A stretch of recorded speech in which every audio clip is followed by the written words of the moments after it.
He Newt? kept waking Wait, up what? and getting another. What are we talking shoulder about? surgery. Wait, what? What happened? What? If this Are is they a saying bit, you're Jaylen really Brown good. got traded to the Sixers? What?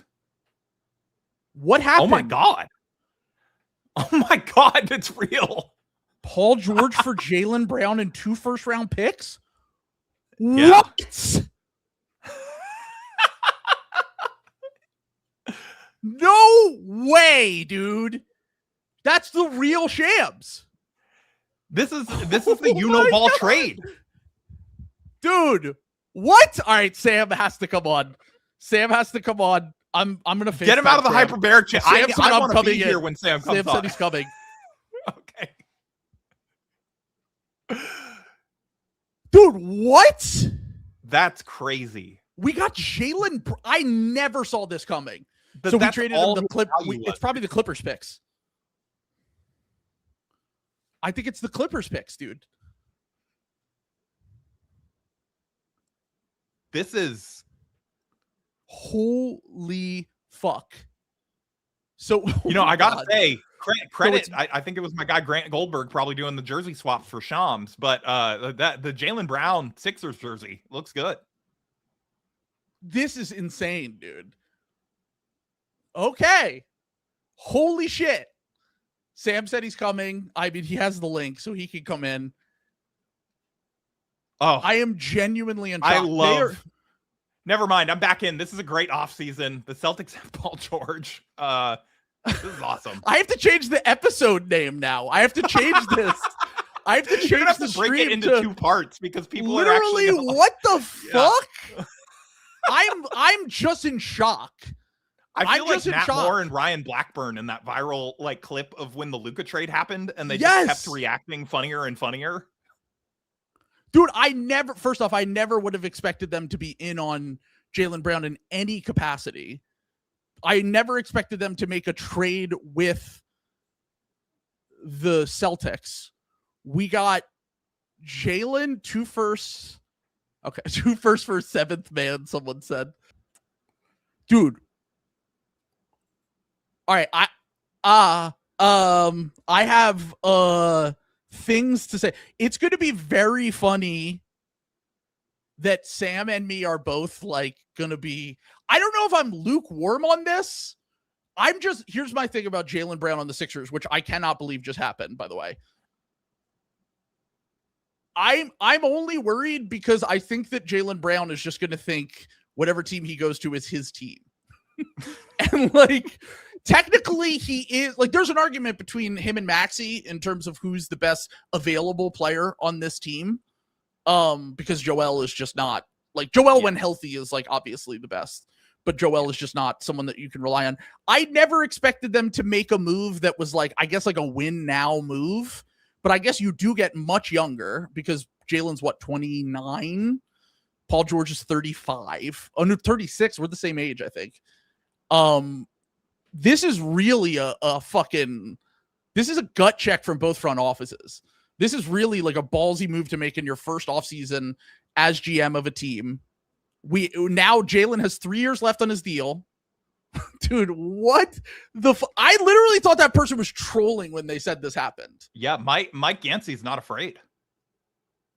This is where is Sam might not have been home when it happened. So I'll just wait until Sam gets here. I got to post that I'm live streaming. Yeah. Okay. All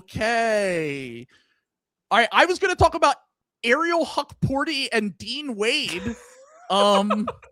Think we have some more important things to talk about right now. I will be posting the link that I'm streaming. God damn, I wish I had a fucking graphic change here. But here we go. I guess so first off, spreadsheet front office Celtics. Paul George's spreadsheets are still demonic. There we go. He's here. Just like we all drew it up, right, folks? Sam, I can't wait to watch back. I wasn't mic, watching Sam. you. Check your mic. I can. Here we go. There we go. You're good. You're good now. Well, you got the right one. Okay. Yeah, I wasn't. What was your reaction? Because I wasn't watching. I'm literally still in shock. I didn't. I think, thought Trill was going to have a heart attack. Because someone said Jaylen to the Sixers, and I thought they were trolling. And then my second thought was we did not trade VJ. I was like, there's no fucking way we traded VJ. That was my second fear. And then when I opened it and I saw Paul George and 2 first-round picks, I was like, I'm assuming that's the Clippers picks. And my third reaction is like, I mean, I like the fact that we got much younger, and I just didn't think the Sixers and Celtics would ever make a trade like this. I guess we've put it to the side. I mean, I listed Paul George as one of the contracts when I wrote my thing. I listed Paul George as one of the contracts that fits their designs. So yeah, I don't know. I don't know what to really think. Do we don't have pick details yet? I'm hoping it's Clippers pick. Otherwise, this is like pretty disastrous for the Celtics. But I mean, I would imagine. So first off, they said 2 first-round picks. So it's probably a far out unprotected Sixers pick. And probably the Clippers pick, I would imagine. Well, before I go, I was going to say with Shams' track record this offseason, he's just said 2 first-round picks. You don't know what that could mean, VJ Edgecombe. Like, he was a first-round pick. He was a first-round pick. Please don't. Yeah, he's going to add that in the agent credit tweet. We got a super chat from RP here. Sam impression on how Bill was. I gotta go do my actual job now, but this was fun, guys, and I'm sorry. I was gonna say we can clear out here for a second. That are like, why was the first hour and 20 minutes of your Jaylen Brown reaction about the Lakers? It's exactly. It's fair. It's fair. I mean, I thought that was going to be the biggest thing that happened today. I was like, there's no way that Jaylen Brown's going to get traded to the Sixers for Paul George. It just goes to show that, like, no one can ever predict the offseason anymore. Like, there were no rumors about this. There was no lead up to it. It's like anything that comes out beforehand is fake. And yeah, it's never. This is why you kind of have to like read the tea leaves and just see what the. I never thought it was going to be. I never thought it was going to be basically 2 teams wanting to get off both of the contracts, and then the Sixers throw in 2 firsts. Gansey's a hooper, dude. Gansey said, "Fuck the spreadsheets." Gansey said, "Give me guys who play, and give me guys Mike Gansey was not I the think person it's a who great. told Bobby Marks that about Jaylen." I'm gonna be honest. I think this is a great move for you guys. I'm gonna be we'll see what the pick details are, and if there's any other players. I feel like they would have listed other players that were involved, so it might just be Jaylen Brown. But like, if it's the deal that Shams is reporting, that's kind of an awesome deal for the Sixers. I kind of really love it for the Sixers. I mean, it's basically. I'll see you guys. All right, I'll see you later. See you, Harrison. It is basically. I'm still just like, I can't. Probably the Jimmy Butler trade is the last time that I was this shocked by a Sixers move. Just because every other trade we've had or move we've made has been in the media for months, where it's like, oh, we're getting Paul George, we're trading for James Harden. Like, nothing was this level of, like, could have never seen it coming out of. Like, this just came out of nowhere, basically. And my thing is the question. Thank you, Jonathan, for the super chat. Brad Stevens on Fed. Thank you, Brad. My thing is the financial part of it is the most interesting. I'm gonna go. I want to look at the actual details because I do think you guys are taking on a pretty significant amount of money. We're taking like this. 10. How much does Jaylen make? 60 million. I think it's 50 something. I'm gonna get the exact number. Paul George makes 54. Oh, so maybe it is just pretty much straight up. It might just be a 1-for-1 swap. 57 for Jaylen. So it's only 3. Yeah. So it's probably just a 1-for-1 swap. I mean, I think this is kind of money for the Sixers. It's hard to you get a player who's 7 years younger and a contract that was considered pretty negative for 2 firsts, like in 2 seconds, like, not to mention he's going to have a massive chip on his shoulder. Like, and going to a division rival, basically traded for a really good player in Paul George, but also someone who's 36 and regularly unavailable due to injury and age. Celtic century Jaylen will play. Man. Yeah. Celtic century of humiliation. So good luck to Everybody got what they wanted. So Jaylen's gone. And we got 2 first-round picks back for it. So there you go. Pretty good. Okay, so here we go. Details. Sixers 2028 first-round pick that could convert from a first to a swap that is more favorable to Boston. Okay, first off. What? Yeah, we don't own our 2028 first. The Nets have our 2028 first. So that might be the Clippers pick then? It must be a Clippers 2031 pick. Unprotected from the Sixers and 2 seconds. Shams needs to learn how to write, dude. What does that mean? The Shamsy the Clippers pick in 28. So we didn't give up the Clippers 27 pick, or I'm sorry, the 28. Okay, so it's just the 28 Clippers pick, and then so maybe the Celtics get it if it's top 8. Otherwise, it's a swap because we have a top 8 protected pick owned to the Nets. Yeah. Yeah, it's a really good trade for the Sixers. And they benefited from nobody else in the league being willing to pay a price on this, because it seems like the Celtics kind of canvassed the league, and this is just kind of where Jaylen's value is at. I think a lot of teams are gonna regret this. I think it's really gonna work out for you guys in a big way. So here's the positives from the Sixers end. Yeah. We've never had Paul George was really the first time that we had someone that was an ISO wing scorer like Jaylen. Yeah. That he fits perfectly on your guys' I was gonna say Max of course the Celtics asked for VJ. I knew we would never we weren't gonna try. Well, I for a second thought we did and almost killed myself. But Maxey and VJ, love them to death, but we need wing creators, because they're just not isolation players. They are guys that need to play within the flow to get their buckets. They're not someone that's just going to dribble. Jaylen, at a minimum, will be able to score in isolation. Wing scorer, younger, obviously makes a ton of money, but Paul George was too. The Clippers, I literally tweeted, don't trade the Clippers pick, which I'm still a little bit queasy about. But if you're Ganzi's got big balls, he's making a win now move. The only thing I'm concerned about with Jaylen is the fact that he's going to think he's the best player on this team, and that is, I mean, it's debatable. It's debatable whether he's definitely got more of a case than he did. I think. Yeah, I mean, Tatum's a better player. I was going to say, for the players who are available, Maxey and Jaylen, it's debatable. Yeah. They've both always historically been best when they've been the second best player, but we have talked about the fact that Jaylen can scale up and be that kind of bucket getting isolation scorer. This is not the LeBron thing, is it? This is not them trying to recruit LeBron and play. I mean, the Sixers. Yeah. You're saying the Sixers doing it. I'm saying the Sixers recruiting LeBron. We literally just joked about how it could never happen. We just joked about how it could never happen. I haven't even posted that we're streaming on YouTube, so let me post that real quick. I tweeted it, but I didn't use the link or anything like that. You probably still should post it. I'll just quickly address, because I think everyone's tuning in to watch me have a meltdown.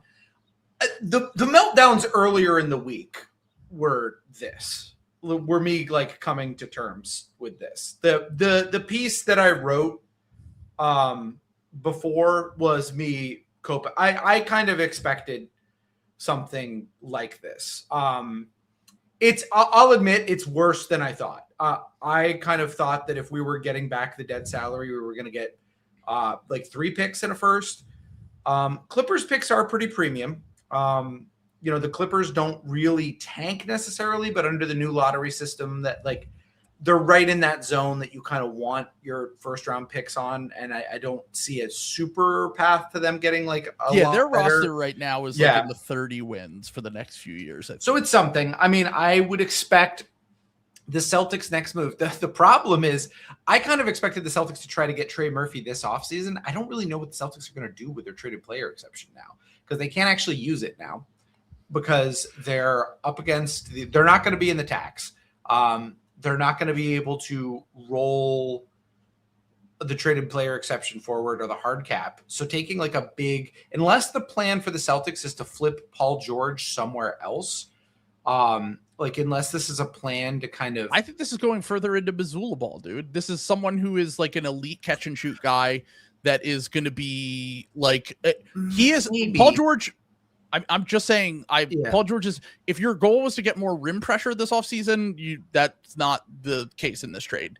If your goal was to get another high volume 3-point shooter who's going to be a demon defender and kind of as a second option, still functional, like he proved it, especially in the Celtics series, at times in the Knicks series, then this could end up being a guy who can help you next year. But the window just becomes the next 2 years with Paul George, though, if that is the case. Like, I don't think that's 36. The plan. As I say, I don't think the plan is to keep Paul George. I'm going to be totally honest. Maybe I'm coping. I think that what they're probably going to try to do is they're probably going to try to go back to the Pelicans with these picks and some of their own picks and say, you guys didn't want Jaylen Brown. How about this for like DeJounte Murray and Trey Murphy now?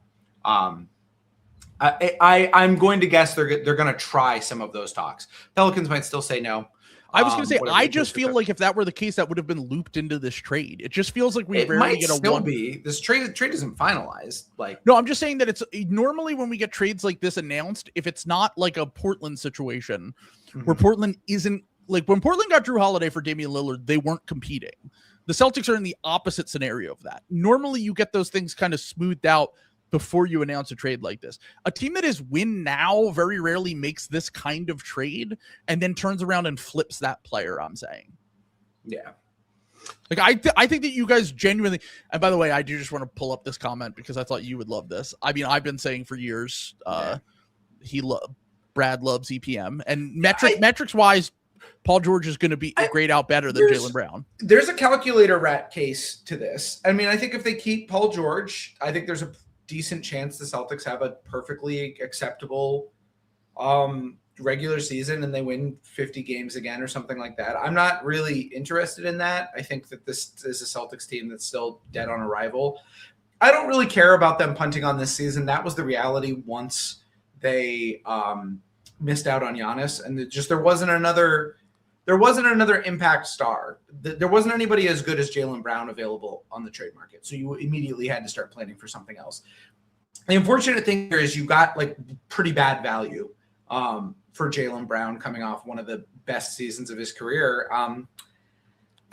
Sometimes that happens. I mean, I don't know. This is just going to go down as a really good trade for the 76ers who were willing to do a little bit more. And I think some of the other teams in the NBA are really going to be kicking themselves that they weren't really willing to do that. So question, Jaylen Brown has 3 years left on his contract, right?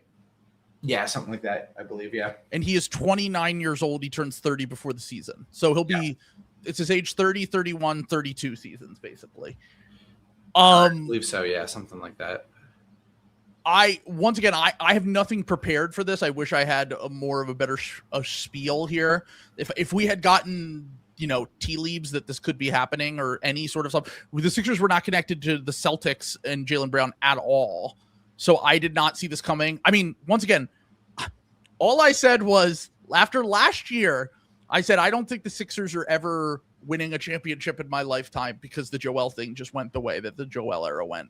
And his health and his availability is just not at the point where you can trust him to play 6 straight games. Yeah. What's the downside for the Sixers here? I don't think there's any possible way to skew this. Just the Clippers picks, really, because Paul George played in 2 seasons, I mean, I'm assuming the Clippers, but we'll see how that actual setup is. But the only downside is the unprotected 2031, whatever. I don't really even care about that. We're 5 years away from that right now, and maybe I'll come to regret that if the Sixers suck in a few years. But for now, to get off the Paul George contract, get back an all-star level player in Jaylen Brown, that all NBA player. I know that's debatable, but he's made 2. I'm sorry. The facts are the facts. The calculator rats have to. I'm at the point where I'm a little bit rooting for for Jaylen to have a really good season for the 76ers, just to I don't know, not even really rub the Celtics nose in it, but like kind of rub everybody else in the league with it, like in it. I understand that everyone was scared of like trading with the Celtics, but there was a point where like this is just ridiculous to leave a guy like that out there. And massive credit to the Sixers for recognizing his demon. Is Gansey the demon, man? This is, first off, Gansey's a hooper. So I've said for Daryl Morey would have never made this trade because it is a hooper move where it's like you're rejecting all of the stuff that says that Jaylen Brown's overrated. You don't care about the contract and you're giving up value in theory with the picks to do it. But to get a younger player basically still in the prime of his career, coming off the best year of his career that I've been saying, like, post Paul George, we need to figure out a way, or post Joel Embiid, we need to figure out a way to get creation on the wing, right? We need to figure out a way to have, if we're going to have this VJ and Maxey duo moving forward, we need to get guys that can help us create in isolation, run pick and roll from the wing. And Jaylen has improved a lot in that regard over the last few years.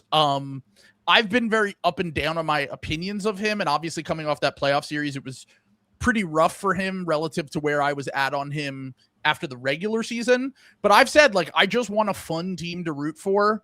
And I feel like going from Paul George, who only plays half the season and is much older, even though he was great for us when he played this year and helped us win that Celtic series, to a much younger player that I feel like probably should fit with the Maxey VJ stuff while we're writing out the Joel Embiid contract.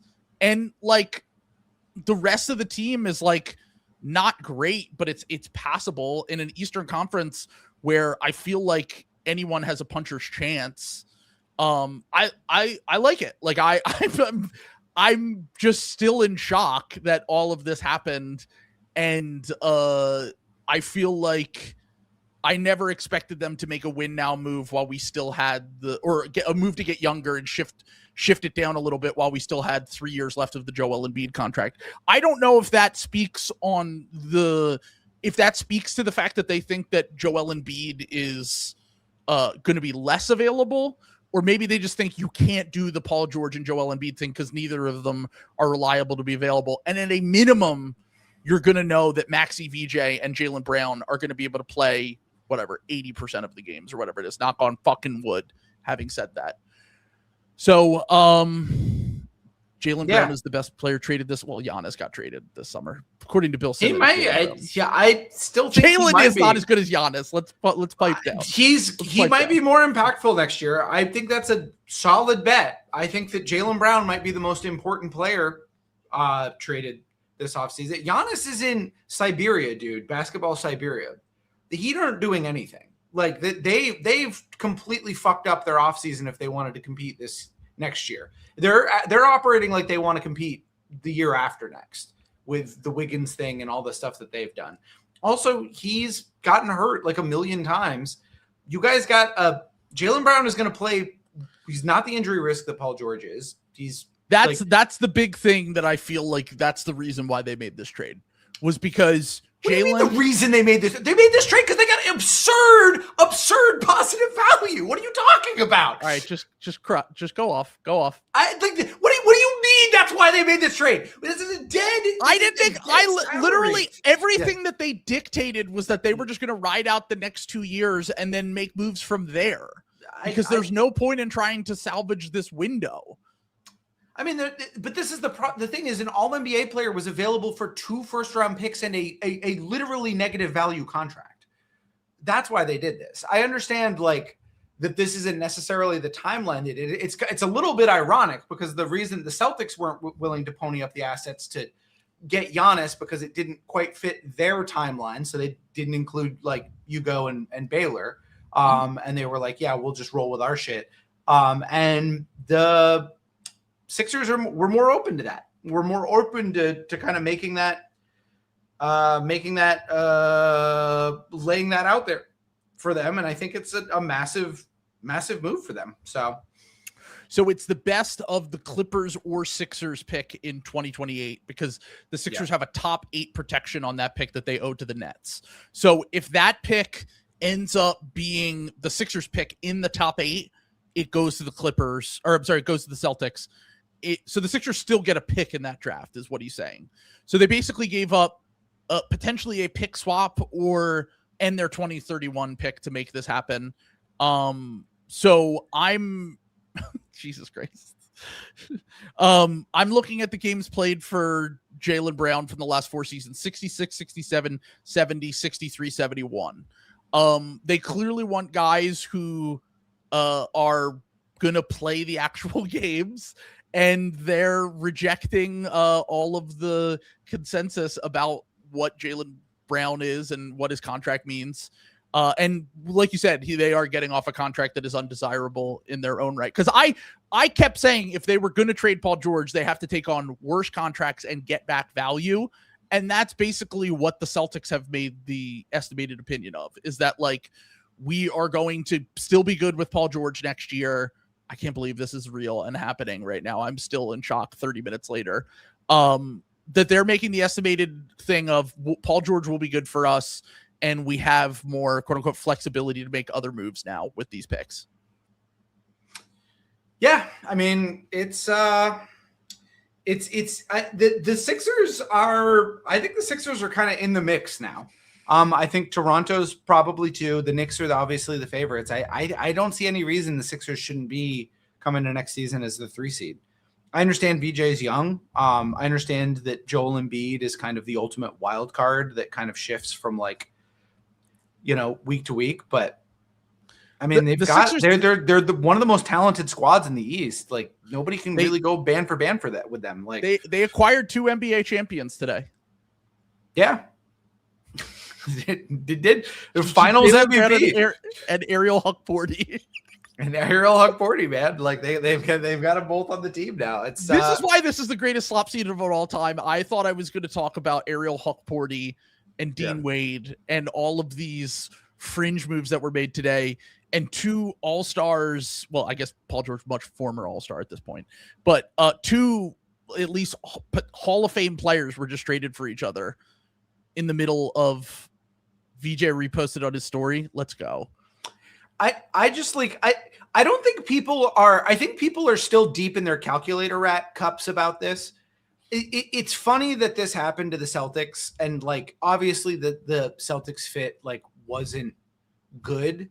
I think this is, I mean, it's definitely not good for the Celtics, but the damage was done before this. So we were just kind of all bracing for impact. This is like a genuinely like franchise changing move for the 76ers. Like I genuinely believe that. I'm not doing a bit. I'm not doing like a cope. I think that this is going to change their a finals like thing. And I think that if you're rejecting that, I don't think that you've like come to terms with the fact that they just added an all NBA player that fits with their team. Like when this shit happens, like things get really good really fast. I mean, I don't know. Like it's going to be this is the kind of shit that like people get mad at like the Thunder and like the smart front offices for. So, well, it's the opposite of that, because all of the savvy like nerdy guys hate Jaylen Brown, and this is a Hooper. I'm telling you, this is a Hooper trade. That's what it is that they're betting against everything that says that Jaylen Brown is overrated, and they're saying we need someone like him that's younger and more available and in the prime of his career. This is going to be looked back on as okay, maybe we got out a little bit ahead of our skis letting this happen trade. Like anyone could have had Jaylen Brown, dude. Like any franchise in the NBA could have had Jaylen Brown if this was the price, and nobody did it. Like, and I think that I think everyone's gotten a little bit too cute and a little bit too smart about like some of this stuff. So we'll see. I think that's the story. I think that's going to be the story here. The Celtics were always punting on this season, but like if they actually are keeping the Paul George contract, that's a little bit of a disaster from a team building perspective for them, because they really do kind of need to flip him at the trade deadline. They need a way to extend that TPE and get that to next offseason, because they're not going to be able to add salary like easily. at all. Like, and if you want to add the type of player that they need to make a difference, you're going to need to have more salary than just what you have on the books. Like, you're going to need to find a way to get back to being a tax team. And the easiest way to do that is to have that traded player exception, but it's going to expire at the deadline. So I think if the Celtics keep Paul George to begin the season, I think that they would probably try to flip him at the trade deadline to try to break that up a little bit, because this is not about contention. They're going to say that this is a contention thing and everything. This is about team building. This is about keeping the powder dry and having things together for the next time an All-NBA player becomes available. Like, this is not the Celtics are not serious contenders this offseason. They might win 50 games like they did it last year with an under talented roster. This roster is probably more talented considering that Jason Tatum was out all of last year, but I just don't think that they're kind of dead on arrival when it comes to the playoffs. So you go you go holding up the Giannis trade. I just will never believe it. I just won't. Like, I don't think that was. I think they knew that they were never getting Giannis, and because if that's where you draw the line, and then your alternative is this, you knew what your options were potentially. I don't think they expected this bad of a return. But the rumor was it the rumor not that they started shopping Jaylen before the Giannis thing? I think that they made the decision that they were going to trade Giannis, but I think that they thought with him coming off of another All-NBA year, his second because his first All-NBA was considered pretty Mickey Mouse, and they were like, oh, well, surely if he makes All-NBA again, that'll clue people into the fact that he's like a real player. And it just didn't really happen. Like, I think that they misevaluated that. I think that they were concerned about the Giannis timeline, like, accelerating things. And honestly, I think they probably just got a little bit cheap, because if you were adding Giannis, you weren't ever resetting the repeater, and you were going to have to try to contend while being in the repeater for starters. So I do think that a little bit of this is cheap ownership too. But Paul George makes so much money. Not as much as Giannis, though. Yeah, it's a little bit less than. And the thing is, if you're Giannis, they're going to break Paul George up eventually. Paul George's contract is not. If you have Giannis, you have to use the Anthony Simons traded player exception to add more guys around it, because you're actually contending at that point. Like, I don't think pushing in the chips. Yeah, you can't really. It was going to be way harder to stay out of the tax this year if you traded for Giannis. Like, it was going to be kind of impossible. You would have to further get your team. So, yeah. I'm once again still in shock. I'll say that for the 100th time. But Jesus Christ. I need to hold on. I need to mute my phone because I keep putting it on until tomorrow morning. I'm muting all my notifications because my phone is literally turning into a diamond right now. It's like I'm getting notifications every 7 seconds. People that I haven't spoke to in 5 years texting me, DMs, Discord, all that shit. So whoa, Daryl Morey turned James Harden into Jaylen Brown. The cap space plan worked. I thought cap space plans couldn't work. This is once again something I'm going to need to process and have my actual thoughts. You need to give me the Bill spin on it now. I need to hear this. Bill's gonna melt down on this. I don't think Bill's gonna try to spin it. I really don't. I think Bill's gonna melt down on this. He doesn't like Paul George. He thinks Paul George is, but Paul George is again. We've established that being hurt is a sin. True. Bill Simmons, character flaw Paul George Paul for that. George, yeah, because that's a character flaw. Paul George. They didn't get much together, and yeah, I mean, I think it's I think he's just gonna be like that. This is like a disaster move. I think he's gonna go full doomer. I'm gonna predict that the words Tatum trade escape his lips on whatever next podcast he does. By the way, I am smiling, but I'm also nervous because the dynamic between the two teams has been so different for so long until this playoff series that the Celtics have always owned the Sixers. They always get, we sign Al Horford and he fucking sucks for us, and then we have to salary dump him. Then he ends back on the Celtics. They make the finals immediately. They eventually win a title. the Celtics get Drew Holiday and he was drafted by the Sixers and they win a title, and the Jason Tatum and Jaylen Brown thing hanging over the guys that we drafted. I'll tell you exactly what Bill's going to say. Bill's going to say, if this was the return, why didn't you keep him? You couldn't. He will say that. You couldn't. Why was there such a rush to get this guy out the door? I'm never going to understand it. Like, and he's a little bit cooking on this, because this is like kind of at the point of the return where it's like, is it worth it? Like, probably not. Like, so I don't know. I don't really know, to be totally honest. I think what happened, my opinion on it is, I think the Celtics made this decision when Jason Tatum tore his Achilles last offseason, that they were going to go out of the tax for 2 years, take 2 years to rebuild. They gave Jaylen control of the team and expecting it to be a disaster, and it worked. I mean, like, the playoffs were obviously a disaster, but like, you know, it kind of created more problems than it solved. Let's just say. I mean, normally when a guy plays like a top 12 player in the regular season, even with the shitty end of the series that he had in that series. By the way, I went back and I looked at his stats. I don't know if maybe his stats in the Sixers series were bad because he took a ton of bad shots in the last few games and kind of stalled out the offense. But he was a Sixers killer for years. Like, in the regular season specifically, like, it was like we just never had an answer for his athleticism and shot making. That I in my mind, I always felt like people were insane when they talked about Jaylen Brown, because I'm like, all this guy does is kill the Sixers. Then he has these playoff performances where he's just like kind of unstoppable, wins finals MVP a few years ago. And I know all the metrics will say whatever, blah, blah, blah. You can, I just feel like I've always gone more against the grain with him. I mean, not to the extent that you did, because he's on your team and you watch him every night, and, you know.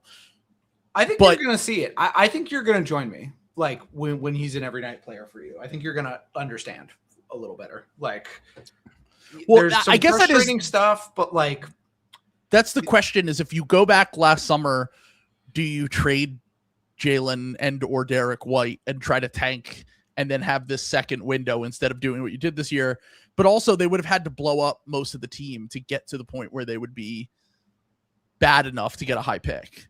Because Missoula and Scrubs is just like enough to win 30 games or whatever. Like, it feels like no matter what they did, it would have put you in a situation like that. Gun to my head, I think that the reason that the Celtics made this trade is they think that they can kind of rehab some of Paul George's value, like in like a half season, and flip him to some other team for something that fits their team building priorities like a little bit more at the trade deadline. Maybe I'm just wrong about that, because if they think that Paul George is actually going to contribute in a meaningful way, I mean, he will when he's healthy. He's good. It's not going to, we need shot creation. We need rim pressure. He's basically he's like Trey Murphy. he's like Trey Murphy type, but his defense is elite when he's healthy. Yeah. I mean, it's, you know, like, he's not a bad player, but here's what I would say. I think if you're someone who is a huge fan of Jason Tatum and really believes as Jason Tatum as like a 1A on a championship team and sees him as a true top 5 NBA player elevator, this is a really good move, because Paul George is not going to clunk things up in the same way. Paul George will kind of become ancillary. Like, he's been a secondary option for the last like 4 years. Yeah, in a much more of a way, because this has been the case for like the Tatum, really the big time Tatum diehards. A huge trade has happened. Santi Aldama to Dallas. What's that trade look like? That was. It's very funny that I was like, man, I would kill AJ Johnson coming back. And what else? 2030 Warriors first round pick. 2 future seconds. That's kind of Memphis a lot. Really sold low. Wait, 2 firsts or 1? No, 1 first, but it's the 2030 Warriors pick. That's a really good top pick. 20 protected pick, bro. Is it? That's the one from the Chris Paul Jordan Poole swap that they got for Anthony Davis. That's a horrible pick. Okay, never mind. I thought it was the good one that they got from like the pick swaps. Like, wasn't there one in there that they got like from? I'm telling you, I know it's that pick. It is that pick. So Celtics will shred teams like butter. Like, yeah, maybe in the regular season, they're dead on arrival in the playoffs, which is what matters. Is Nate a Celtics fan? I'm genuinely asking. Thank you for the $20, Nate. I appreciate that. Yes, I appreciate it. But like, I here's the thing is, I do think the Celtics are going to be a pretty good regular season team. Like, again, like I think that they're gonna make the playoff. I don't think it's gonna be as good as last year. They kind of took some people by surprise last year. But like, they've got Mitchell Robinson. They've probably got a little bit better depth just because I forgot they got Mitchell Robinson. Yeah. So, which, is whatever. I mean, I think that they're really going full calculator rat. Paul George and Mitchell Robinson. Yeah, I mean, we'll see. I think the game is about a bucket in the playoffs, and I think that this is going to be, we're heading for another disaster playoffs. Maybe they win a series because they get like a really favorable matchup and they get someone who's like not great. But I just don't, I think the days of the Celtics being like even a fringe contender, because like last year they weren't really a contender, but like you could like if injuries, there was like a path to them making the conference finals, maybe like in some ways. The East is really good. The East is good now, and the East is just good now. I just don't think the Celtics are. I think that this is not good value. I also think this is kind of the consequences of like not really doing the Giannis trade. So it is what it is. I've got Chris Sinak to watch now, so it frees up all of this. This frees up a lot of shots for Chris. The Sixers are like super hooper pilled. Their offseason was Phylon draft, Jaylen Brown trade. I've said I've already kind of wrote off the idea of the Sixers winning a championship. So just give me real hoopers, dude. This is I was gonna say this is I knew Brandon. Thank you, Brandon, for the super chat, but scared trading this. You have to understand from the Sixers perspective, we've been little brother for so long that everything you're saying might make logical sense. But there's always going to be a part of me that's just like, why are the Celtics doing this? I get it. I remember the Red Sox Yankees stuff. Like I get like I was like, God damn it, we really let Johnny Damon walk. He's gonna come back to haunt us, and then it just never happened. It swings. Like I think the swing has happened. That I'm gonna blame Kristaps Porzingis, but like this last playoffs was like a genuine like vibe shift thing. I think that the Celtics are in trouble. Like they're quickly running out of options here. They're going to need to really nail their transaction cycle over the next year to contend. And I know everyone's rolling their eyes at my shit, but I'm going to be picking the Sixers pretty high. They're probably not ready for the Knicks, but I'm going to be picking them pretty high in the East standings. So I thought we were going to miss the playoffs next year. So I went just the amount of money we were spending on guys who don't play games. It just felt like in this era is just kind of a death sentence for competitive basketball. And knock on wood, assuming that the three young guys plus Jaylen stay healthy, then the availability level will go up a ton. Nick Nurse is going to fucking love Jaylen Brown because he's going to love Jaylen Brown. Nick Nurse's ideal basketball player is an athletic wing who is just getting buckets in isolation because that's his whole offense. They literally looked at Jaylen Brown and they were like, there's the ideal Nick Nurse player. Well, the fact that Maxey can function off ball is like massive. For like he needs that to be clear. Like he needs someone that will take the pressure off him, and it's not all Max. We saw the limits of that this year, even though Maxey had a great season, where it's like Maxey's season was good, but also we know we're in year 6 now. We know he's not going to be an isolation guy. He can do everything else. He can run triple handoffs. He can do pick and rolls. He can do every other element of offense except for isolation. Sure. And VJ has not proven to be that guy either. So it is just, they needed someone that can do that, especially in the games when Joel Embiid does not play. And it feels like the swing here is on Jaylen coming off of one of the best, say what you will about the lack of playmaking and the off-ball defense and stuff. One of the better volume scoring seasons from a wing that we've seen in recent memory. I mean, he scored 40 points per 100 possessions. And the Celtics had a 120 offensive rating when he was on the court. So Robert Smith, I'm assuming this is the lead singer of The Cure in the comments right now. Trill, hop on the soapbox and give us the ball take.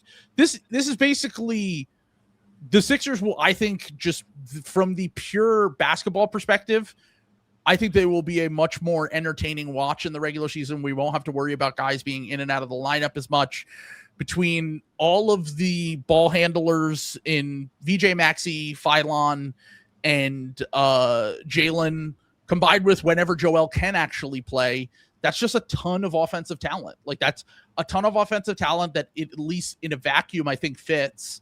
And I don't think that they're going to be a disaster on defense either. Like, they clearly went out of their way to get defensive role players. And before they knew that they were making this trade, I didn't really get why they were going to get Ariel Huckporty and Dean Wade. I understood a little bit, just because like $9 million a year for like a power forward that just plays awesome defense and it can make open shots and is a great rebounder made sense to me. But now the starting five of Maxey, VJ, Jaylen Brown, Dean Wade, Embiid, with Phylon and those other guys coming off the bench. Like, I would still like to see them make some ancillary moves to get a little bit more depth. Like, I would have loved to salary dump Janai Broom so we could use that roster spot. Because I think in the modern NBA, you have to maximize every single roster spot that you have in order to compete in the regular season and just get to the playoffs in the first place. But I mean, yeah, I love it. Like, if they weren't going to do the thing where they either considered trading Maxey because he's at the peak of his value and they're just going to ride out these bad contracts, or they're not going to do a soft reset where they take back money, getting an all NBA wing in his prime, hopefully still, in Jaylen is probably about the best outcome you could expect, especially considering that they gave away one of the Clippers picks, which I really did not want to touch those Clippers picks, but it's possible that doesn't turn out to be as bad, because the 2028 draft sounds like they could still end up having a first if everything goes to piss and shit, because they have the top 8 protection on it owned to the Nets. So Mavericks also got the draft rights to Tarek Bibrovich. Oh, that's like a real guy, isn't it? Is that a real no, guy? No, he's like been balling out in Europe. Oh, okay. Well, that's not like just draft rights guy. Like, he's a real dude, I'm pretty sure. So this is the other part of this. If this means that we get LeBron because he's cool with Jaylen and Maxey, then this is a 1,000,000% approval rating from me, where it's like, if I literally get a single season of LeBron James playing basketball on my team, I don't care what it costs. Like, I would do anything to ever. We literally just joked about it earlier in the podcast about how there's been like 5 times where it felt like the Sixers could try to get LeBron and it never happens. And I would be over the moon if that happened. Yeah, a lot of this trade does hinge on the 2028 Clippers pick, and really just kind of what both of these guys look like on their new teams. Because I know that you're down on it because you love Jaylen and you're trading away him after his best season. You want to find us MVP for you we guys. Got nothing. We also got nothing back for him. No, this is what I was going to say. Let me talk for a second. Is that when healthy this year, I was shocked how good Paul George was. Like, I was out on Paul George after the first season. I was like, get this guy off the fucking team. All he does is drive me insane. He's never healthy. I don't want another wash guy on the team. Like, do whatever you can to get off the contract. And then his second season, he genuinely was like a top 30, 40 player in the NBA this year. Like, he was incredible for us when he was healthy. It's just unfortunate that he's never really all that available. And he's 36. So like, there's one of these seasons is going to be the one too. Like, and I would imagine it's probably not this season, probably the next, where it's just like, it looks, he was already starting to show like in the Knicks series, like he could not get by anyone. And it was all really just it was really just jump shooting, but he was on such a heater for those few games that it was really just the Celtics. And then first few games of the Knicks series, it was obviously unsustainable, but he was still contributing in a massive way. Yeah. I mean, I think Celtics fans will probably like this. I think the vision is addition by subtraction with Jason Tatum. And I don't think it's going to go like terribly. Like, I don't think that that's a, I don't think that the Celtics are going to be like a disaster now or anything like that. I think that they'll probably still win a lot of regular season games. I don't think this addresses any of the problems that they were going to have in the playoffs. Like, and I think that that's kind of the issue. Like, unless the plan is for Mitchell Robinson to get 30 shots a game to like alleviate the rim pressure. Like, I don't know. Yeah. Joel Ben Dietrich and I doing the reverse flash point at each other. Well, Ben Dietrich is like, he thinks Matisse Thybulle's good because EP or Darko says he is or whatever. So like he's never gonna like a move like this. Like he thinks Jaylen's super overrated. He thinks Paul George is underrated. That's like his. I don't understand. Like, what you guys also like don't have to extend Jaylen right now. You can just fucking. Well, I mean, they gave up two quality picks like that. I mean, I'm assuming that one of them was going to be the dumping of Paul George. So like, true. It's pretty no risk. Like, I don't like it. What's the downside? Like, don't extend him this offseason. Like, see how it looks for a season. If it looks like a disaster, don't extend him. It's going to be 3 years. Sure. Yeah. And then by the end of it, it's, then he's getting up to close to Paul George's age. You know what I mean? Yeah. 34, 35. But it's a great move for the Sixers, man. I don't even like the disaster scenarios where like Jaylen is out there like bringing Sneeko to games and like there's I don't and like making weird posts about Maxey. I was gonna say something like, yeah. I was gonna say that it is very funny because Gansey's whole thing when he was hired was his thing was we want fountains, not drains. So he was like, we want guys that like bring a lot, like whatever, and then to go out and get Jaylen Brown after the last few months that he's had with the streaming stuff and the sub tweeting and all of the stuff that it sounded like he wanted to avoid, he's making a bet on the talent. He's just like, I'm not saying that Jaylen's a bad locker room guy. I'm sure it will be fine. What I'm saying is that like the weirdness and the weird vibes that Jaylen has had the last few months sounded like he wanted to move on from players who are like that and only acquire players that are like culture guys or whatever. Yeah, I understand that like he and Embiid have had their issues. These guys figure it out in like 2 seconds. Like, they also that's don't not gonna care about Joel. Like, unfortunately, the new front office did not acquire Joel. They're not building around Joel, and they're just like we obviously, while Joel's here, we want to try to compete as much as possible. But if they're just looking at it as like, if he is not available, you can't worry about all of that stuff. Like, you just cannot worry about it. Like he's played like 50 games in the last 2 years. Like you just can't combined. Yeah. You can't worry about that stuff when you're building your team. You guys should like legitimately not play Joel in the playoffs until the Knicks series. And then like just save your best punch for because he's only good. Unfortunately, I don't think a Dembona and Ariel Hookporty hoops are going to get us to. We just saw the Celtics with the weakness of the center position and what it can do for you in a playoff. Yeah, and what was the weakness? What got us? It was fucking Joel Embiid throwback clock. So just saving Joel Embiid. Yeah. Well, this definitely puts less pressure on. Hey, VJ, make a massive leap in year 2 or we're fucked. Yeah. Like there was a big part of that happening. It's pretty like it's hard to grade this. I think I agree Sixers A for the trade grade, but like it's hard for me to grade the Celtics trade because like it's just horrific value, but it's like also you like kind of knew that. So it's like the individual move isn't like that bad, but the amount of steps you had to take to get here and put yourself in this position is like pretty not great. Wait, from the Sixers or the Celtics? Celtics, from the Celtics perspective. Okay. The Celtics kind of like boxed themselves in to the point where like the rest of the league had them in the cuck chair, and they just had to do this because there just wasn't better offers. So. And they don't have, like, Brad Stevens is not Daryl Morey. He's not going to go sociopath mode and say, we'll wait as long as we can to get, like, the offer that we want. Man. No, I still can't believe it. Still in shock. I mean, it's been an hour since it happened. Chioda, Will commented said Chioda was complaining about Gansey not getting Zaire Smith for our summer league team on the timeline 2 hours ago. That's why Mike's the GOAT, dude. Well, we've been also keep in mind here. I just want to get this out a little bit. We've been conditioned to have this basically mindset with our executive for the last few years. of never make big moves unless your back is against the wall. Like, never make big moves unless it's literally like Ben Simmons doesn't want to play for your team anymore, or James Harden doesn't want to play for your team anymore, and you have to trade them. And we've never made moves where we're the aggressor, is what I'm trying to say. We've always just been passive under Morey.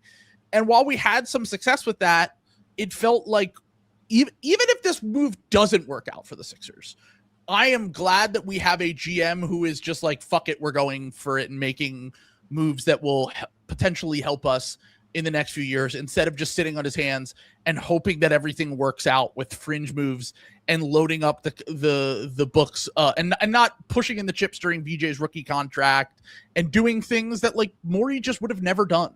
Like, whether it is like the smart, analytical, nerdy guy thing to do, and maybe it turns out to be a bad decision in the long run. Like, I just want to, I've always respected Tim Connelly, because Tim Connelly, for better or worse, is going to do everything that he can to make his team better when his best player is in his prime, and when he's basically trying to keep that player happy and win a championship. The Sixers just under Morey, it was just always like, well, next year.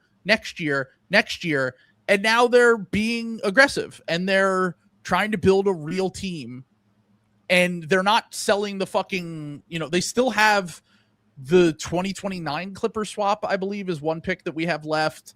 We're only one pick negative on our own draft picks. I guess technically two, because we looped that into the trade with the Clippers Nets thing that we owe them the pick. So like, once again, I like that he's coming in and saying, hey, yeah, we'll go trade for a player that we think is being undervalued by the rest of the league and we think is a great fit with what we need.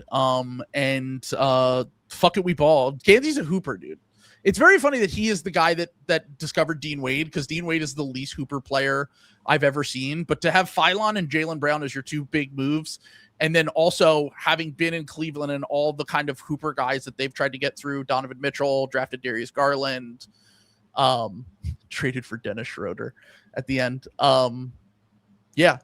This is what happens when you let a basketball player run your team and not an analytics nerd who is all about championship windows and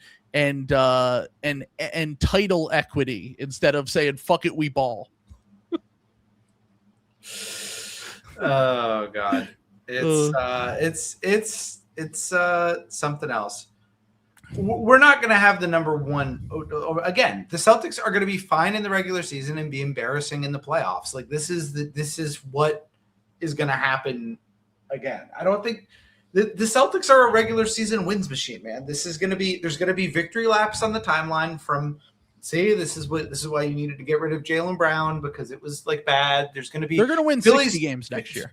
Philly's going to go through a bad stretch in December or something like that. And it was going to be like, did Boston do it again? Did they get one over on Philly? Like, did this happen to Philly?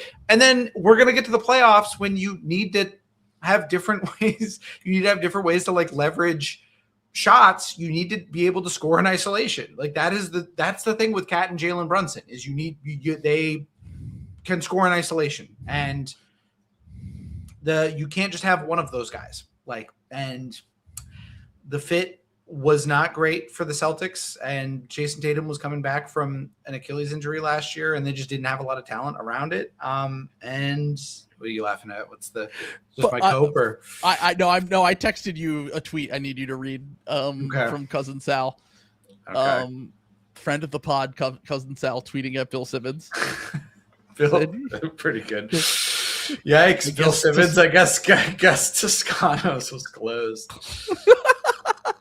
I guess I should have prepared myself for this to be the kind of return that they get in a trade like this, when you have Bill tweeting things like that. Because once again, I feel like I've been in a little bit of the twilight zone to see Celtics fans really since Game 5 of the Sixers-Celtics series acting like Sixers fans.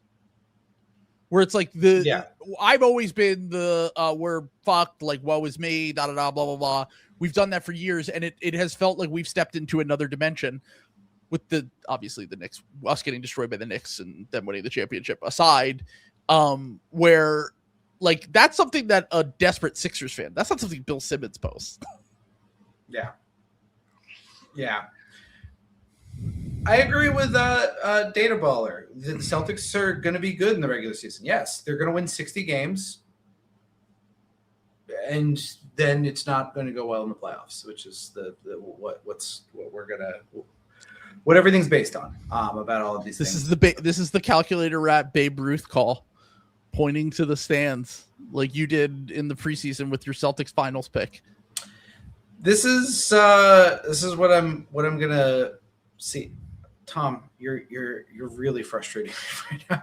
The Kristaps Porzingis had like a series-ending meltdown. The man, everyone was diagnosing the man with diseases that hadn't been happened in like years, and then they didn't have Jaylen Brown. Jason Tatum came back from an Achilles injury out of nowhere last year after they dumped all of the players from their championship team. Again, there was a massive exodus of talent. Even if the Celtics this isn't even a Jaylen Brown thing. Their guys are gone. You need to have someone to scale up into the role. Part of the reason that Derek White shot 28% from the fucking 3-point land and 31% or whatever it was in the playoffs last year is because he was the second option essentially for this fucking team. This is the thing that, oh my God, there's not going to be, we're just going to have to get to next playoffs. I'm just going to have to suck it up and eat this like all season because there's going to be a lot of calculator rat victory laps like during the regular season because the Celtics it's going to look fine. It's going to look pretty good. Mitchell Robinson's going to be pretty good provided he doesn't get hurt. Everything's going to look awesome. Then they're going to get to the playoffs and then Hakamich goes on the table and then you've got to start frustrating Jason Tatum. I think that, if Derek White gets really hot from three, that was kind of the thing during the championship run was Drew Holiday and Derek White just got like really hot from three and Al Horford all got really hot from three. And it really helped. But this is I just don't think, I think the Celtics front office honestly agrees with me. I think this is a punted season. And I think that they want to see how Tatum's looking kind of 1 year removed from the thing, and I think that they're not going to make big acquisitions and go back into the tax until next offseason. So we just talked about not Jaylen Brown. We talked about Luka Doncic and the Lakers plan this offseason. I talked about it with Harrison for like an hour before you came on, and one of the things we said was like, and Harrison said this, he was like, is this a ploy to get Luka Doncic an MVP? To basically just put a ton of shooting and give him a center that he can throw lobs, and the Lakers will win a ton of games in the regular season next year with all of these guys. And then, they'll win 55 games. They'll be like the 2 seed in the West. And then it's just, that certainly could be the case for the Celtics next year with the spacing and Jason Tatum being the main guy once again, that they could be trying to angle for a Tatum MVP. I'm not even kidding. I'm literally not doing a bit. Like, yeah. I mean, I think that's push. I mean, they're going to win a lot of fucking games in the regular season. Yeah. I mean, that's what I think that's certainly going to be the angle. I think that's certainly how you pitch it behind the scenes to Jason Tatum when you make the call later today. It's like, we got your MVP case ready, brother. Like this is what you got. Yeah. Shout out to M. Davis. He did comment that like 30 minutes ago. Yeah. There might have been also Celtics fans in the comments saying that, but wow. So you guys, where is Jaylen Brown going on his ice cream trip? Where's the ice cream trip? I was going to ask, do I have to tune in for Jaylen Brown streams now? Someone asked, am I going to be live streaming the Jaylen Brown streams? There's some interesting ideas. you can tap in for sure. Yeah, Jaylen's gonna love the culture in Philly. I mean, Jaylen, come to West Philly. You're gonna love it over here, bud. Dude, Dr. Umar, can we get a Dr. Umar check? Dr. Umar Jaylen Brown stream is like literally. Actually, I'm gonna check Dr. Umar's Instagram right now because unironically, I think he has posted in favor of Jaylen before. Hold on. Yeah. Let me see. That would be he's a huge Sixers fan too. Yeah, he hasn't posted yet. No Umar slop. That will be the thing that I'm looking forward to the most is Umar's opinion on this. He normally posts in support of the Sixers when they make moves like this. He's gonna love Jaylen Brown, dude.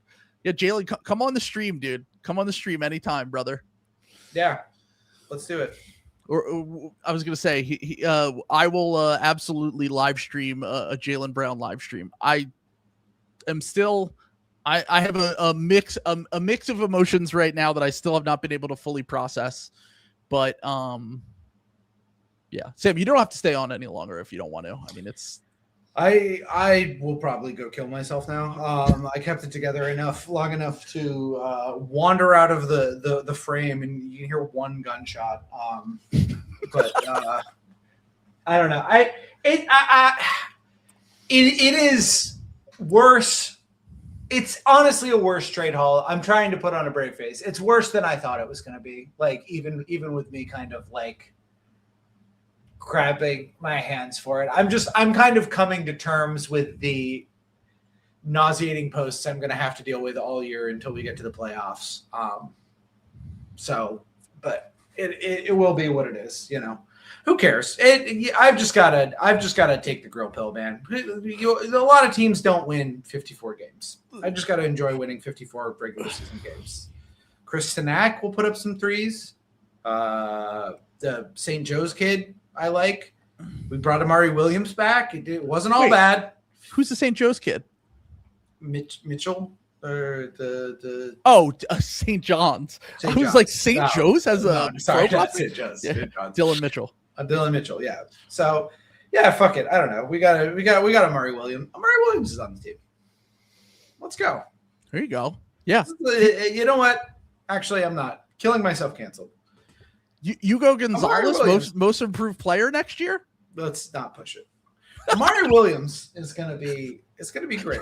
We're gonna see some great things from Amari Williams. Like it's gonna be awesome. Certainly adds some spice to the Celtics Sixers rivalry that at one point a year ago felt fully dead. I would say that this rivalry was dead on its face. Like there was no. It was kind of like the Sixers were in this weird purgatory. I'm getting visions of next May, me posting it isn't a rivalry. They always kick our ass. This time again. So I don't know. We'll see. We'll see how. Congratulations to all the Celtics fans. We are going to find out. I mean, we're going to find out about Jason Tatum. And look, I'm not God. You know, maybe the Jason Tatum stands are right, and we're going to find out. So let's see how it goes. It's time to. I'm not embracing the calculator. We're just taking the grill pill. We're living for the Celtics third stream. Jack Michael just tweeted. Did you follow Jack Michael back in his prime posting days? Of course, okay. Yeah. The Ben Simmons shoot a three, you coward. Yeah, well, that's one. But he's also always had the when people want to trade you for Paul George, but you're better than Paul George, Jaylen Brown.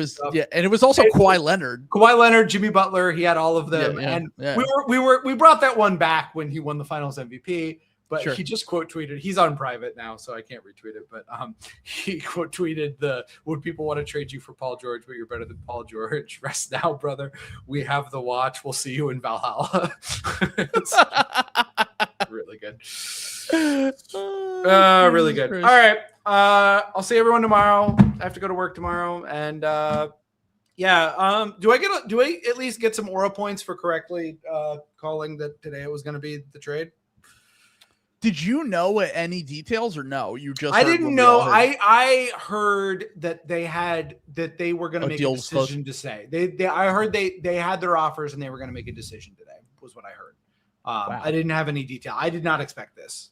Do you think we'll get leaks on some other offers? I'm interested to hear what the other offers were because we don't really know. We don't really know. I mean, we probably will. It's gonna Cavs offer around like Jared Allen, maybe. The Nuggets one was already out there. We're gonna hear about how the Blazers drew the line at Klingon. So yeah. All right. Well, we'll be back. Watch out for 2027. We'll be back. We're gonna be back, folks. All right. I'm also I'm gonna take care, Sam. Yeah. Thanks for joining. That's brutal for Sorber right here. First off, I can't believe Santi Aldama got traded and I was not crashing out about it. That's how high I am on the slop right now. That Santi Aldama, one of my favorite players in the NBA, got traded for fucking pennies. And fuck it, we ball. We're the Hooper Sixers now, dude. Celtics have to trade Derek White now. No, wait. First off, thank you for the chat, Emerson. No. Why would they have to trade Derek White? Isn't their whole thing just going to be shooting like 1,000,000 threes with Paul George and Peyton Pritchard and Derek White? And I feel fried, to be honest with you. I feel like I took a psychedelic of some sort. I apologize that if this isn't the best stream, because I usually have things prepared to say and I have thoughts that I want to flesh out, but this has hit me. We didn't get any inkling of this. So it is all just pure information dumping from me as I'm processing this on this might be Bill Simmons 9/11. This is really, I mean, we're taking the full Hooper pill.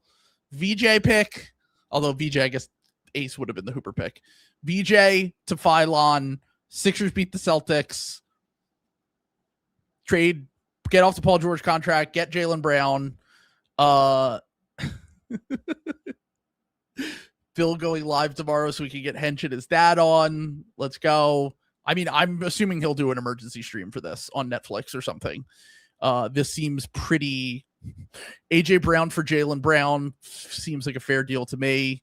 When you think about the first round picks, it's basically one first round pick for Paul George. Paul George and AJ Brown for Jaylen Brown. He's recording at 8 a.m. tomorrow. Bill, you're not as dedicated. You're not as dedicated as the Ball Boys to this. I'm gonna have to change the image after this. I'll probably have to cut up that part and put it into a podcast, and people will be like, why is this going up as a podcast when it's just Trill saying how shocked he is and Sam crashing out the whole time? Unbelievable, dude. He's probably too sad. The only thing I heard earlier today was that Jaylen was going to the Pelicans, and I said I didn't know if I believed it or not. That's the only thing that I heard.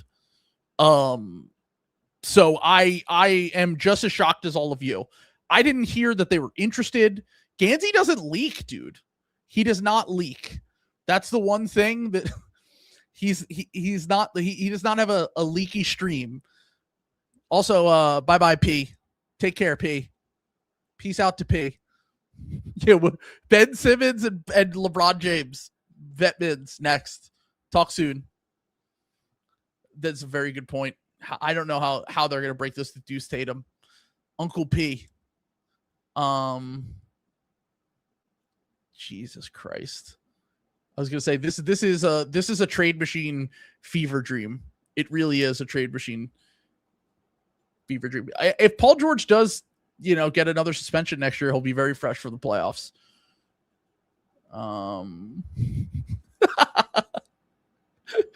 Jaylen Brown, flopping has ruined our league. Joel Embiid is one of the greatest players that has ever played basketball, but he flops. He knows it too. Well, get ready to learn teammates, buddy.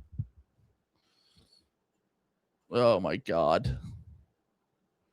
No, I don't think it changes anything about the Sixers cap sheet because Jaylen and Paul George, someone can correct me if I'm wrong here, but Jaylen and Paul George make around the same amount of money. But I will say the one thing that Kyle Neubeck has talked about and a lot of people have talked about, that the Sixers ownership, they're a little bit of slop addicts and they love stars. So that's the only part of this that is like, makes me a little bit queasy, is that like the only way that he could ever pitch something like this is like, we'll just get another star who will sell tickets. And ownership is like, this is the only time ownership might be willing to spend because they have a new star to market, basically. People are going to be a lot more interested in the Sixers. I will tell you that. Okay, JB makes like $2 to $3 million more.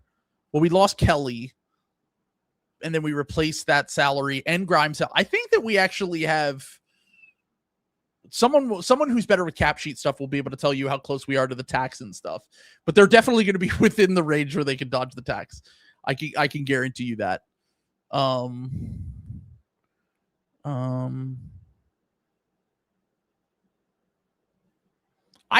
think the Celtics would have done it with Morey. I don't think Morey would have ever done this deal. I think that's the difference. Morey is not trading for a player that has. Okay, so we're 10 million below the first apron. Are they within dodge? So they're hard capped at the first apron, right, Ethan? I don't think they can because they use their MLE. 5 million in tax space. So they might. Does Huck Poopy making more than the minimum make sense now? I guess. I don't know. Yeah, they're hard capped. Okay.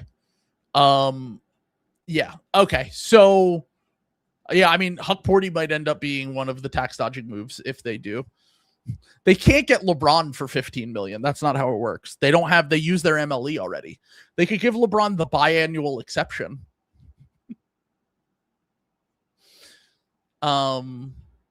They could use the biannual exception, but they never have gone into the tax. Which, I mean, to be fair, they did in 2021. So that's the pitch. Joel's healthy. We got Jaylen Brown. We used the MLE on Dean Wade. I'm still not personally a fan of the Ariel Huck Poopy signing in general. I don't like it, but he's 23 years old. Maybe you can fix his foul problems. He's just a turnover machine. He's never played more than 10 minutes a game in the regular season. I just don't think he's good. Maybe I'm wrong. Maybe he just needed to find the right team and opportunity. I just don't love that. But then again, he's young. It's a 1-year deal. It's barely above the minimum. They might dump him at the deadline anyway. Maybe they were just trying to get more center depth, and they know they're losing Andre Drummond. They don't trust a Dembona. My thought when they signed Dean Wade, my thought was this means that Don Barlow is going to be the backup 5 because they can put Dean Wade at the 4 and they can have Don Barlow at the 5 because now they have a real 4 who can rebound and defend. And then they went out and they signed Huck Poopy, and then they obviously made this huge splash that it does not solve any sort of big depth issues, but it does give us a little bit more athleticism and youth. And I think they're going to try to run a ton. They want Huck Poopy to run in the open court, apparently. They want to try to basically create a new vision with this team where it is younger, more athletic, a little bit more skilled, run in transition, turn teams over, hopefully. And yeah, I'm really excited to see what it looks like.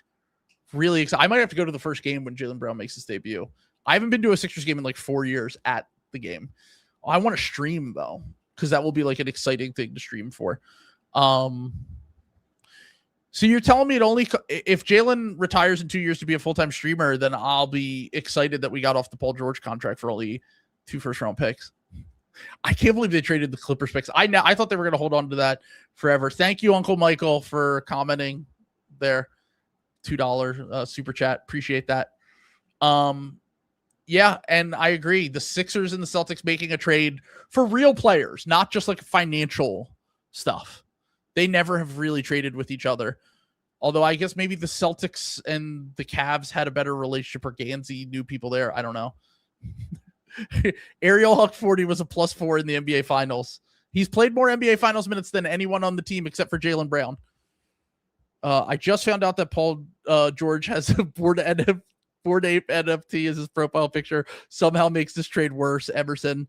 Honestly, I didn't even remember that, but the Sixers were so in on the NFT crypto scam stuff that that probably didn't even dawn on me because we had Morey and the ownership group and Embiid doing commercials that I probably completely forgot about that. But having an NFT Bored Ape in 2026 as your Abby is crazy work.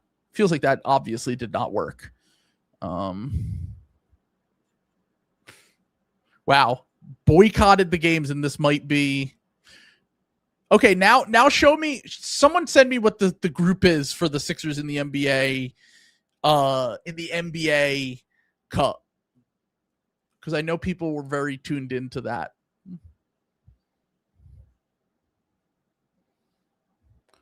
They're definitely going to make Sixers Celtics probably in Boston the first game of the season next year. There's 100% chance that happens, Ed.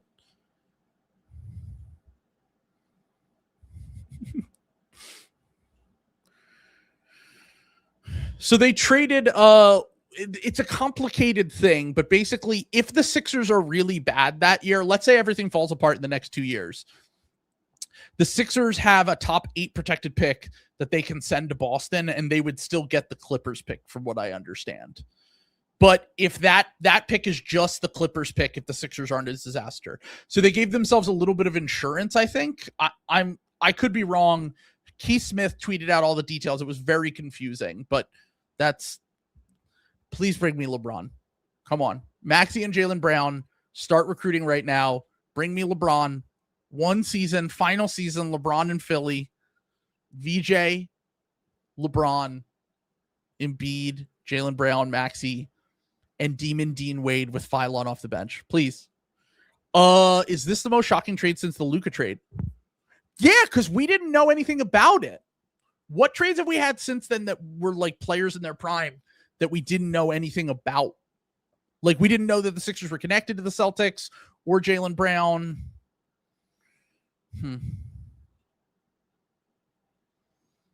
Interesting. This is... I can't believe they trade. I guess Santi just had no value around the league. That's a top 20 protected. Let's see. How many guaranteed bad teams in the East? The Bulls, the Bucks. The Nets will be mid, but they'll also be bad, I think, still. Tell me one more team. Am I missing someone? The Wizards? So those 4? Man, there's going to be... The 11 seed is going to be like a decent team in the East that's missing the playoffs entirely. Hornets, we'll see.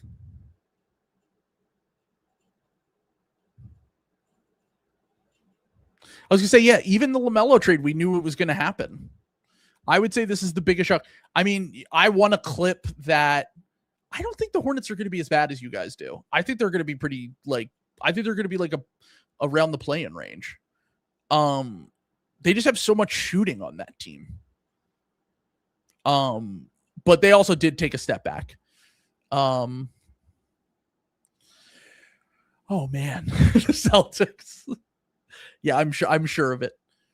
Oh, that's, hey, I I hate Morey, and I was sick of him, and I wanted him gone. Slickback Anzi did more in 1 month than Morey did in 5 years.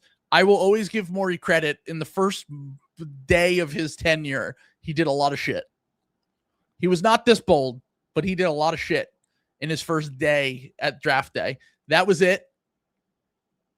He kind of took off after that until the Harden trade, but he did draft Maxey, and he made those trades on draft night. How angry am I for the first time that Jaylen looks off Philon? We got hoopers aplenty. I won't be mad. Once again, I won't be mad until if we make the playoffs and stuff like that starts happening. But we took a swing. We took a fucking swing, and it is that's first off, respect LeBaron Philon. He is absolutely an above average passer. But in general, no, we are probably one of the worst passing teams in the NBA still, which is exactly how Nick Nurse would have it. The dream Sixers bench. Well, right now, I would go Philon. I mean, dream Dean Wade moves to the bench and he's our 7th man.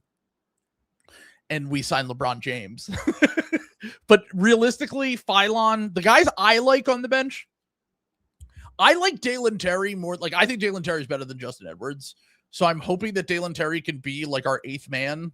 And we just have Philon, Dom, him, one of the centers thrown in there, whether it's Boner or Huckporty.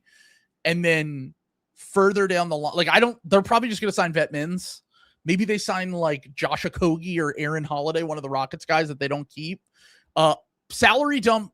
Yeah, we'll get Bronny from the Lakers. Salary dump Janai Broom today, please. Do it.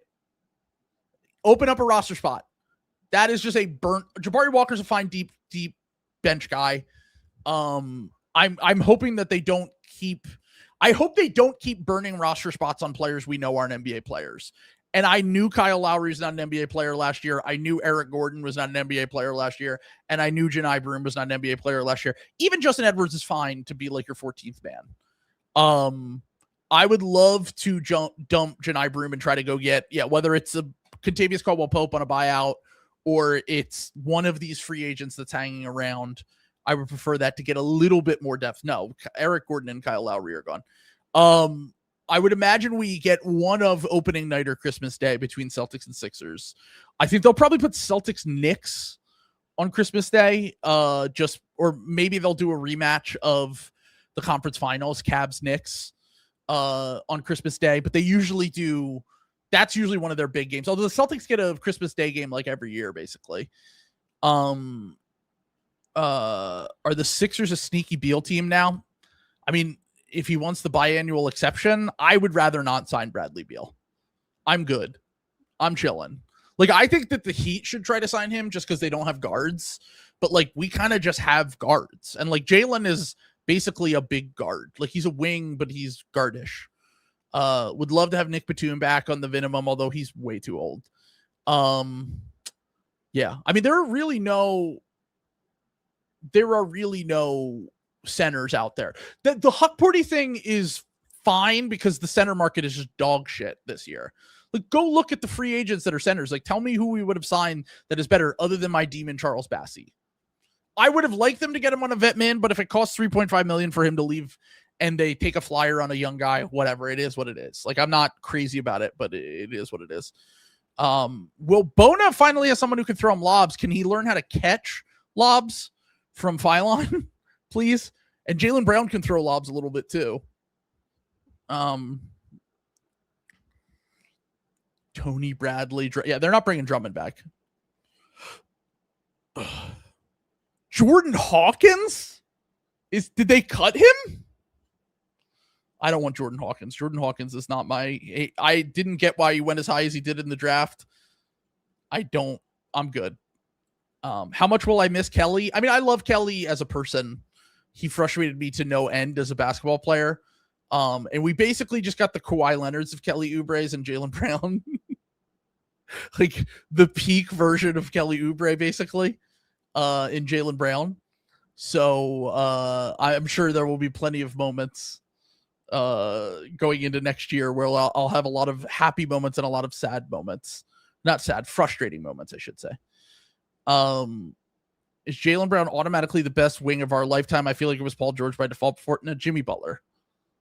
It's Jimmy Butler. I hate Jimmy Butler, but he was not on the Sixers, but as a player, it's Jimmy Butler. It's Jimmy Butler, Paul George, Jaylen Brown, Andre Iguodala is like the four guys in my lifetime as wings that I can say are like, and now hopefully, I think VJ Edgecomb's a wing. I think he's just a wing in a shooting guard's body. Yeah. So. All right. Covington is not up there. I apologize. I was never really a Robert Covington guy. McCain TPE for Eves Missy. Oh, and a first. I would not hate that, but they signed Huckporty. So yeah, people do forget this, that Jimmy Butler was actively sabotaging the team. We already have discussed this twice on this stream, by the way, if you want to go back and watch it. But I'm gonna head out. I gotta edit this into. I will leave this stream up just because it is a significant historical one. I was gonna put it on the Patreon and only for YouTube members, but because this happened, I'll leave it up. Wow. But the free agency stream's on there if you want the free agency stream. We did the second round from last. We have a lot of bonus content on there. If you guys can support it, I appreciate it. If not, I totally understand. Thank you for tuning in for this. Go back and watch my reaction. Happened about an hour in. Go watch me and Sam discuss the whole thing. And you can watch Harrison talk about the Lakers offseason. I was thinking about this as well, about editing it down and making it into two different podcasts. So I'll probably end up doing that. So thank you, Cry Young Creative, for the idea. Appreciate it. All right. Peace. Talk to you later. Thanks, guys. Take care.